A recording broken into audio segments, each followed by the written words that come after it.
भारत। अपना समय बचाने के लिए ये वीडियो मैं कार में ही आप सब लोगों के लिए बना रही हूँ। एंटीलिया मामले में और मनसुख हिरेन के हत्या के मामले में जो मुख्य आरोपी है, जिसका नाम सचिन वाजे है, वो दिन प्रतिदिन एक बहुत ही कुख्यात और खतरनाक अपराधी के रूप में हम सबके सामने आ रहा है।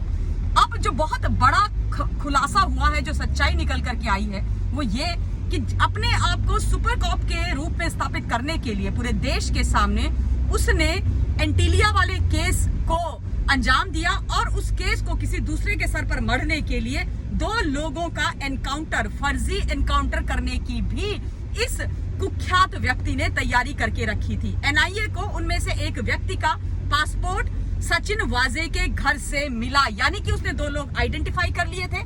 मॉडस ऑपरेंडाई तैयार थी, उसको बस उनका एक फर्जी एनकाउंटर करना था और उसके बाद खुद को सुपर कॉप के रूप में सारी जनता के सामने लेकर के आना था। उसके लिए एक इको गाड़ी की भी व्यवस्था, अरेंजमेंट कर दिया गया था इस कुख्याती के द्वारा, जो पिछले साल औरंगाबाद से चोरी होकर के ये यहाँ पर लेकर के आया था, चुरवा करके यहाँ पर लेकर के आया था। अब आप सोचिए कि खाकी वर्दी पहना हुआ ये कितना बड़ा भक्षक रहा है सीआईयू के अंदर, और किस प्रकार से और क्यों इसकी बहाली महाराष्ट्र की सरकार के द्वारा ओवरनाइट कराई गई है।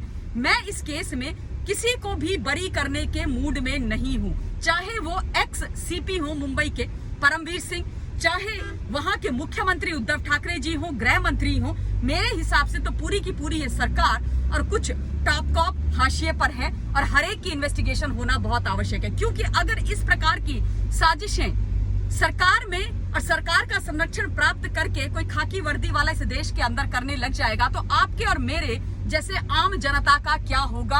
हम अपनी सुरक्षा के लिए किसके पास जाएंगे, किस पर भरोसा करेंगे? क्योंकि जब खाकी वर्दी वाला कोई व्यक्ति हमारे सामने आता है तो हमारे मन में सुरक्षा का भाव आना चाहिए, भय का भाव नहीं आना चाहिए।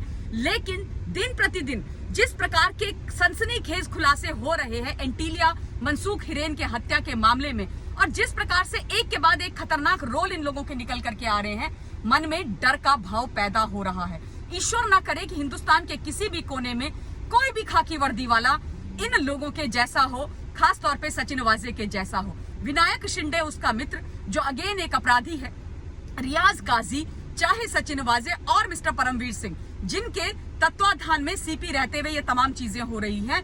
ये बहुत ही सोचने की बात है कि ऐसा ये लोग कर कैसे सकते हैं। लेकिन हाँ, बिना पॉलिटिकल संरक्षण के कोई भी इतने खतरनाक कामों को और अपराधों को अंजाम नहीं दे सकता है, ये पूरा देश बहुत अच्छी तरह से जानता है।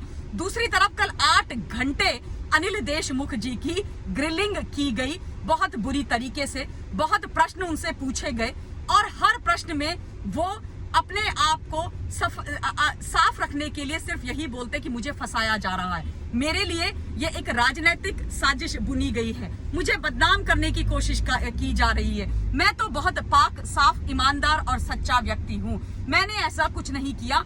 और बार बार हाशिए में जिनको वो लेकर के आ रहे थे वो है महाराष्ट्र की सरकार। यानी कि अब इन तमाम प्रश्नों के बाद जिस भी जवाब और जिस भी प्रकार के जवाब वहां के पूर्व गृह मंत्री यानी कि अनिल देशमुख जी ने दिए होंगे सीबीआई को, उससे ये जो सरकार वहां पर बैठी हुई है 3 तिकड़ी और झोल झपाटे की, उसके लिए बहुत कठिन समय आने वाला है। और यही निवेदन एनआईए से, हमारी इन्वेस्टिगेटिव एजेंसी से, जो बहुत अच्छा काम कर रही है, बहुत उम्दा काम कर रही है, कि किसी को भी इस मामले में बख्शा ना जाए, क्योंकि जनता, पूरी देश की जनता टकटकी लगाए हुए आप सब लोगों को देख रही है। और हमें ऐसा भारत नहीं चाहिए, हमें भारतवर्ष का कोई भी प्रदेश ऐसा नहीं चाहिए जहां पर इतने कुख्यात अपराधी राजनेताओं के रूप में और खाकी वर्दी के आड़ में बैठे हुए हैं। अब मैं इस वीडियो के लिए अपनी वाणी को विराम देना चाहती हूं, लेकिन आप सब लोगों से ये निवेदन करना चाहती हूं कि अपने पॉइंट ऑफ व्यू कमेंट्स के माध्यम से मुझे जरूर बताइएगा, और साथ के साथ कोविड से अपना ध्यान रखिएगा। आप लोग देख रहे हैं कि देश में कितनी बुरी हालत हो रही है, कोविड के जो केसेस हैं वो रैपिडली बढ़े जा रहे हैं। सरकारें जो कर रही हैं वो कर रही हैं, लेकिन हमारी भी ये व्यक्तिगत जिम्मेदारी बनती है कि हम अपनी सुरक्षा, अपने परिवार की सुरक्षा और अपने राष्ट्र की सुरक्षा का ध्यान रखें, अपने जान का ध्यान रखें। इसलिए जितने भी जो गाइडलाइंस हैं कृपया करके उनका पालन कीजिए। अब मैं अपनी वाणी को विराम देती हूँ। दूसरे विषय को लेकर के आप सबके बीच में फिर से उपस्थित होंगी। Till then stay blessed. Thank you very much. जय हिंद।